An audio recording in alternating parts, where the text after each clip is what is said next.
ಆಕಾಶವಾಣಿ ಯಶೋಗಾಥೆ. ಕೇಂದ್ರ ಸರ್ಕಾರದ startup India ಯೋಜನೆ ಕುರಿತು ಫಲಾನುಭವಿ ಕಿರಣ್ ಮಾಕೇಮ್ ಅವರೊಡನೆ ಸಂವಾದ. ಪ್ರಿಯ ಕೇಳುಗರೆ, ಸ್ಟಾರ್ಟಪ್ ಇಂಡಿಯಾ ಯೋಜನೆಯ ಫಲಾನುಭವಿಗಳಾಗಿರುವ ಕಿರಣ್ ಮಾಕಮ್ ಅವರು ಇವತ್ತು ನಮ್ಮ ಜೊತೆ ಇದ್ದಾರೆ. ಕಾರ್ಯಕ್ರಮಕ್ಕೆ ಸ್ವಾಗತ Kiran. Hello, thank you. Kiran, ನೀವು ಸ್ಟಾರ್ಟಪ್ ಇಂಡಿಯಾದ ಈ ಯೋಜನೆಯ ಫಲಾನುಭವಿಗಳು. ಹೌದು. ಯಾವ ರೀತಿಯ ಉದ್ಯಮ ಪ್ರಾರಂಭ ಮಾಡಿದ್ರಿ ಹೇಳ್ತೀರಾ? ನಮ್ಮದು ಕಂಪನಿ ಹೆಸರು ಬಂದು Rad Boards private limited. So Rad Boards ಬಂದು manufacture portable micro electric vehicles. ಅಂದರೆ ಈ ನಾರ್ಮಲ್ ಮೊಪೆಡ್ಸ್ಗಿಂತ ಚಿಕ್ಕದಾಗಿರುತ್ತೆ.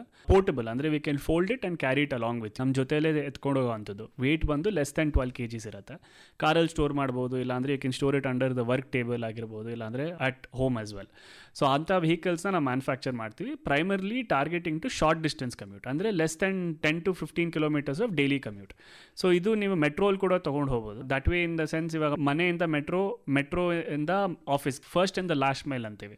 ಆ 2 ಕಡೆ ಕನೆಕ್ಟಿವಿಟಿಗೆ ನಾವು we have done this micro electric vehicles ನಾವು ಮ್ಯಾನುಫ್ಯಾಕ್ಚರ್ ಮಾಡ್ತೀವಿ. ಅನ್ಥಿಂಕಬಲ್ ಐಡಿಯಾ ಅಂತ ಹೇಳಿದ್ರೆ, ಈ ರೀತಿ ವೆಹಿಕಲ್ ಅನ್ನು ನಮ್ಮ ಜೊತೆ ನಾವು ತಗೊಂಡು ಹೋಗ್ಬೋದು ಅಂತ ಹೇಳಿ ಯಾರಿಗೂ ಐಡಿಯಾ ಇರಲಿಲ್ಲ.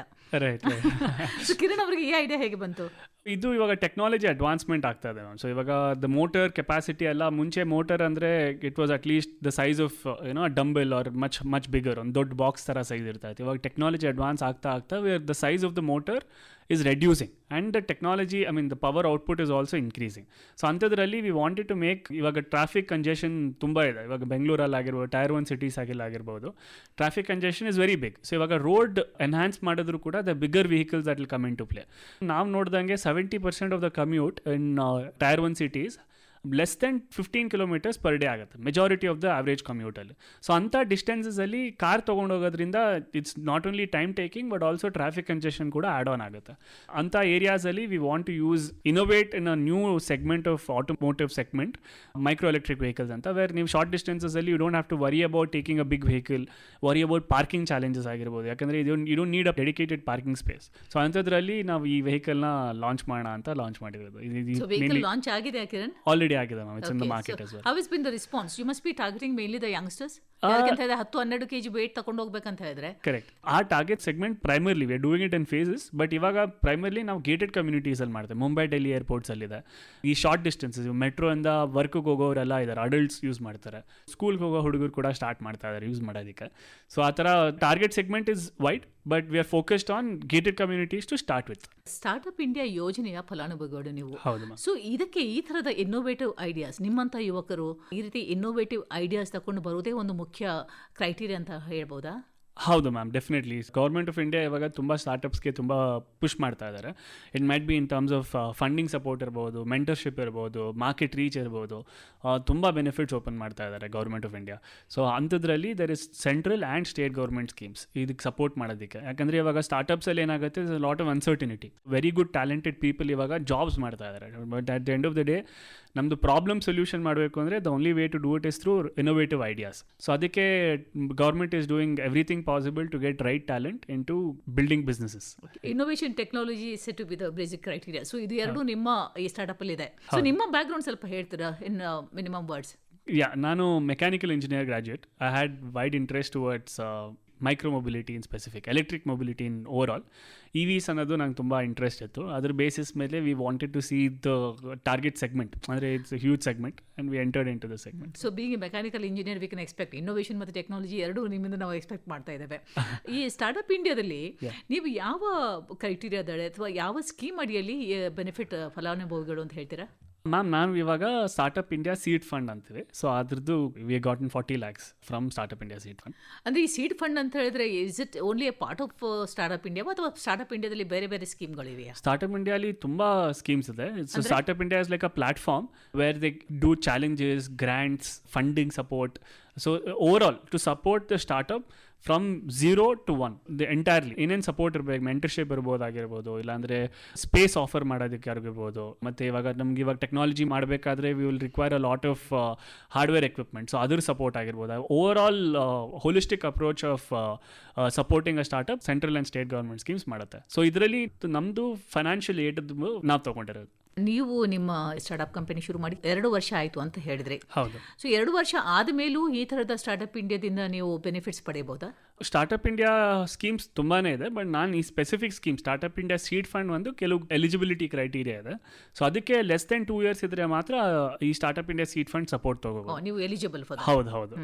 ಮತ್ತೆ ಈ ಸ್ಟಾರ್ಟ್ಅಪ್ ಇಂಡಿಯಾದಲ್ಲಿ ಈ ನಿಧಿ ಪ್ರಯಾಸ್ ಅಂತ ಇದೆ, ಮತ್ತೆ credit guarantee scheme, is it also a part of ಈ ಸ್ಟಾರ್ಟ್ಅಪ್ ಇಂಡಿಯಾ ಸ್ಕೀಮ್?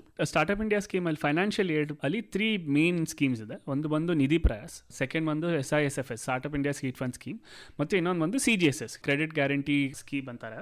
ಅದಕ್ಕೆ ಏನಾಗುತ್ತೆ ಅಂದರೆ ನಿಮಗೆ ನಿಧಿ ಪ್ರಯಾಸಲ್ಲಿ ಐಡಿಯಾ ಟು POC, ಸೊ ನಿಮ್ಮ ಐಡಿಯಾಯಿಂದ ಪ್ರೂಫ್ ಆಫ್ ಕಾನ್ಸೆಪ್ಟ್ ಮಾಡೋದಕ್ಕೆ ಫಂಡಿಂಗ್ ಸಪೋರ್ಟ್ ಮಾಡ್ತಾರೆ. So that is up to 10 lakh. Startup India seed fund ಸ್ಕೀಮಲ್ಲಿ up to 70 lakh, that is 20 lakh of grant, 50 lakh of loan, which is at a repo rate interest rate, around 6.5 to 7% interest ರೇಟಲ್ಲಿ ಬರುತ್ತೆ. So it's almost half of what is the general prevailing interest rate. Yes. So ಅದು support ಮಾಡೋದಕ್ಕೆ direct ಆಗಿ government of India support ಮಾಡುತ್ತೆ. And ಇದಕ್ಕೆಲ್ಲದಕ್ಕೂ ಕೂಡ government will be the collateral.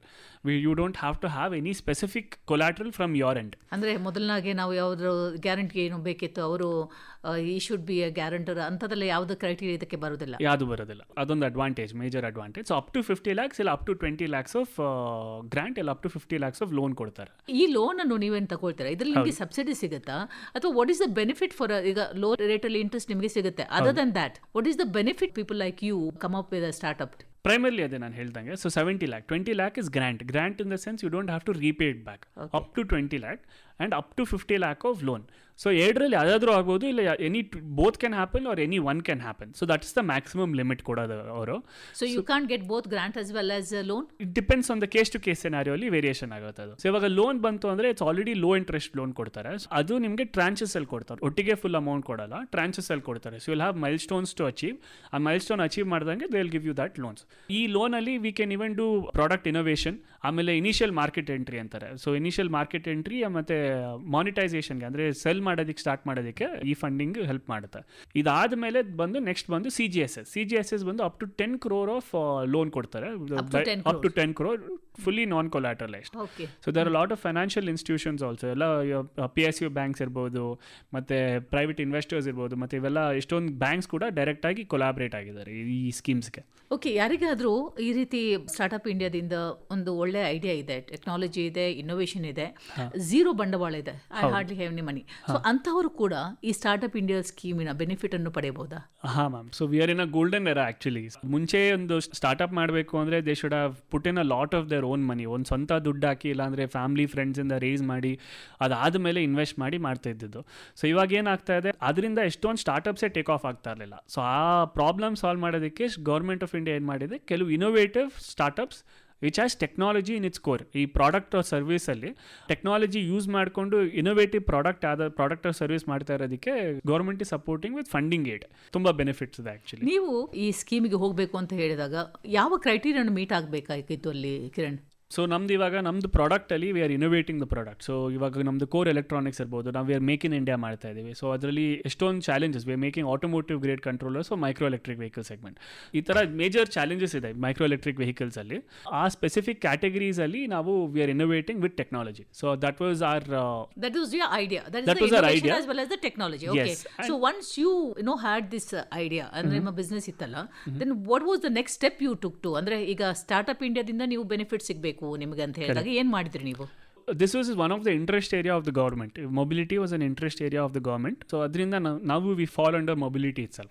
So ಅದಾದಮೇಲೆ we were DIP certification ಅಂತ ತಗೋಬೇಕಾಗತ್ತೆ. Government of India will recognise your company as a startup. So ಅದು DPIIT ಅಂತ DIP ಸರ್ಟಿಫಿಕೇಶನ್ ತಗೊಂಡಾದ್ಮೇಲೆ then you will be eligible for all of these schemes. ಅಂದರೆ ಆ criteria ಹೇಳಿದ್ರಲ್ಲ, 1-2 ವರ್ಷದೊಳಗೆ ಇರಬೇಕು, ಮತ್ತೆ ಸರ್ಟನ್ ಇನ್ನೋವೇಷನ್ ಮತ್ತೆ ಟೆಕ್ನಾಲಜಿ ಎರಡು ಇರಬೇಕು.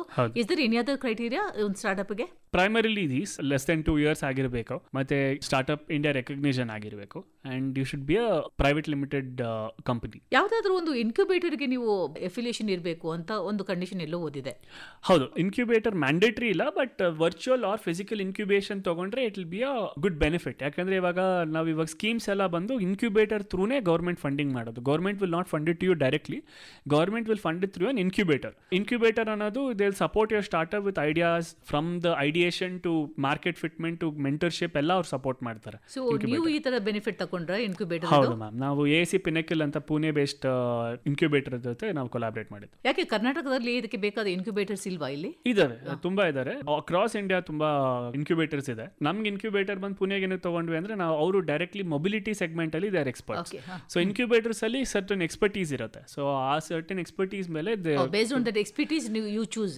ಸೊ ಇಲ್ಲಿ ಫಿಸಿಕಲ್ ಇನ್ಕ್ಯುಬೇಟರ್ ಅಥವಾ ವರ್ಚುವಲ್ ಎರಡೂ ಸಾಧ್ಯತೆಗಳಿವೆ ಅಂತ ಹೇಳಿದ್ರಿ. So you have chosen because it's in Pune, you have chosen virtual mode. Correct. ಈ 50 ಲಕ್ಷ ಲೋನ್ ಅಥವಾ 40 ಲಕ್ಷ ಲೋನ್ ಏನಿದೆ ಅಂತಲ್ಲ, ಇದು ರೀಪೇ ಮಾಡುವ ಪದ್ಧತಿ ಹೇಗೆ? How are you going to repay the amount? Suppose say you are not able to repay, then? So ಇದರಲ್ಲಿ ಏನಾಗುತ್ತೆ, one is the benefits for the later on benefits which will be under a loss if you don't repay. First of all they funding ಮಾಡಕ್ ಮುಂಚೆ they see if the company scalable and market fit ಇದೆಯಾ, scalability ಇದೆಯಾ ಇಲ್ವಾ ಅಂತ ಒಂದು jury create ಮಾಡ್ತಾರೆ. ಆ jury analyse ಮಾಡುತ್ತೆ. So you not every startup will benefit out of this. You have to compete against other startups also which is applying for the same scheme. 2 ಥರ ರೀಪೇಮೆಂಟ್ಸ್ ಇದೆ. ಸೊ 5 year ಲೋನ್ ಥರ ಕೊಡ್ತಾರೆ in tranches. So 5 years ಒಳಗಡೆ you should repay back the loan. ಅದು ಒಂದು loan opportunity. ಇನ್ನೊಂದು ಬಂದು compulsory convertible debentures ಅಂತ. So where the amount will be converted into equity at a certain date and time. ಇವಾಗ loan ತರ ಇರುತ್ತೆ. In the future ಕಂಪನಿಗೆ stocks ಕೊಡ್ಬೋದು. ಪ್ಲಸ್ ಇದು ಯಾವುದಕ್ಕೂ ಕೂಡ ನಮ್ದು ಪರ್ಸನಲ್ ಆಸೆಟ್ಸ್ ಏನು ಪ್ಲೆಜ್ ಮಾಡಬೇಕಾಗಿಲ್ಲ, ಏನು ಇಡಬೇಕಾಗಿಲ್ಲ. So anybody with a very good idea with technology in its core can get this benefit. In the process ಎಲ್ಲೋ ನಿಮ್ಮ ಟೆಕ್ನಾಲಜಿಯನ್ನು ಯಾರಾದರೂ ಸ್ಟೀಲ್ ಮಾಡುವ ಸಾಧ್ಯತೆಗಳು ಇರ್ತವೆ ಕಿರಣ್? ಅದು ಕೂಡ ನೋಡ್ತಾರೆ ಆಕ್ಚುಲಿ. ಸೊ ಅದನ್ನ ವ್ಯಾಲಿಡೇಟು ಮಾಡ್ತಾರೆ. ಇಫ್ ಇಂಟೆಲೆಕ್ಚುಯಲ್ ಪ್ರಾಪರ್ಟಿ ರೈಟ್ಸ್ ಅಂತಾರೆ. ಸೊ ಇದು ನಾವು ಅಪ್ಲೈ ಮಾಡಕ್ ಆಗತ್ತಾ ಇಲ್ಲ ಅಂತ ಅದನ್ನು ಚೆಕ್ ಮಾಡಿ ನೋಡ್ತಾರೆ. So once the technology is developed you have to apply for IP. So ಯಾರಿಗಾದ್ರೂ ಈ ಸ್ಟಾರ್ಟ್ಅಪ್ ಇಂಡಿಯಾದ ಸ್ಕೀಮಿನ ಒಂದು ಪ್ರಯೋಜನ ಪಡೆಯಬೇಕು ಅಂತ ಹೇಳಿದ್ರೆ ನೀವು ಏನ್ ಹೇಳಲಿಕ್ಕೆ ಇಷ್ಟಪಡ್ತೀರಾ? ಮತ್ತೆ ಇದಕ್ಕೆ ಏಜ್ ಲಿಮಿಟ್ ಏನಂತ ಇದೆಯಾ? ಏಜ್ ಲಿಮಿಟ್ ಏನಿಲ್ಲ. ಓನ್ಲಿ ಥಿಂಗ್ ಇಸ್ ಅದೇ DPIIT idea should be innovative, should have technology, should be recognised by government of India. So ಅಷ್ಟಿತ್ತು ಅಂದ್ರೆ 3 ಪ್ರೈಮರಿ ಕ್ರೈಟೀರಿಯಾಸ್ ಆಗುತ್ತೆ. ಆ 3 ಪ್ರೈಮರಿ ಕ್ರೈಟೀರಿಯಾಸ್ ಆದಮೇಲೆ I would suggest joining government recognise incubators, EIC ಅಂತ, Atal incubation centre ಅಂತಾರೆ. So ಇದು across India start ಮಾಡಿದ್ದಾರೆ. ಬೆಂಗಳೂರಲ್ಲಿ ಇದೆಯಾ? ಬೆಂಗಳೂರಲ್ಲೂ ಇದೆ. ಅದಕ್ಕೆ ಇನ್ಕ್ಯುಬೇಟರ್ಸ್ ಅಪ್ಲೈ ಮಾಡಿರ್ತಾರೆ ಡೈರೆಕ್ಟ್ ಗೌರ್ಮೆಂಟ್ ಇಂದ. ಸೊ ಈ EIC ಕಾಲೇಜ್ ಇನ್ಕ್ಯುಬೇಟರ್ಸ್ ಇರುತ್ತೆ. ಕಾಲೇಜ್ ಇನ್ಕ್ಯುಬೇಟರ್ಸ್ ಕೂಡ ಬೆನಿಫಿಟ್ ಇದೆ. ಬಟ್ EIC ಗೌರ್ಮೆಂಟ್ ಆಗಿರೋದ್ರಿಂದ it will be much more easier and smoother ಅಷ್ಟೇ. ಒಂದು ಬಂದು ಏನಾಗುತ್ತೆ, ಈ ಸ್ಟಾರ್ಟ್ಅಪ್ ಫೇಸ್ ಅಲ್ಲಿ it's a very punishing phase I would say. ಹೆಂಗೆ ಅಂದರೆ you will have a lot of technology development ಇರ್ಬೋದು, ವಿತೌಟ್ ರೆವೆನ್ಯೂ ಶುಡ್ ಸರ್ವೈವ್, ಅವೆಲ್ಲ ಆಗುತ್ತೆ. ಸೊ ಅಂಥ ಕಂಡೀಷನ್ಸ್ ಅಲ್ಲಿ you will be putting in a lot of your own money R family and friends ಮನಿ.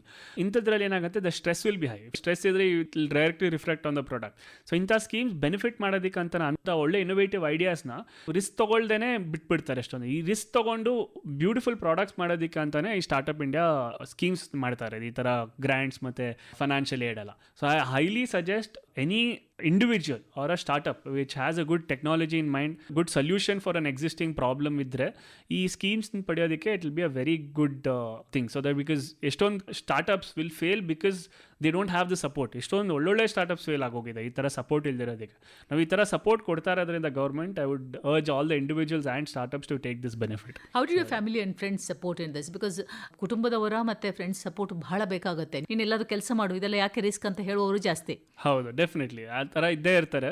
ನಾನು before this existing startup I was doing multiple other startups earlier. From a young age I started off. So ಅದರಿಂದ ಅದೇನಾಯಿತು, it was a good advantage for me. Good foundation in the sense, good foundation in terms of selling my own product. So I didn't have any strong backing because I come from a middle class family.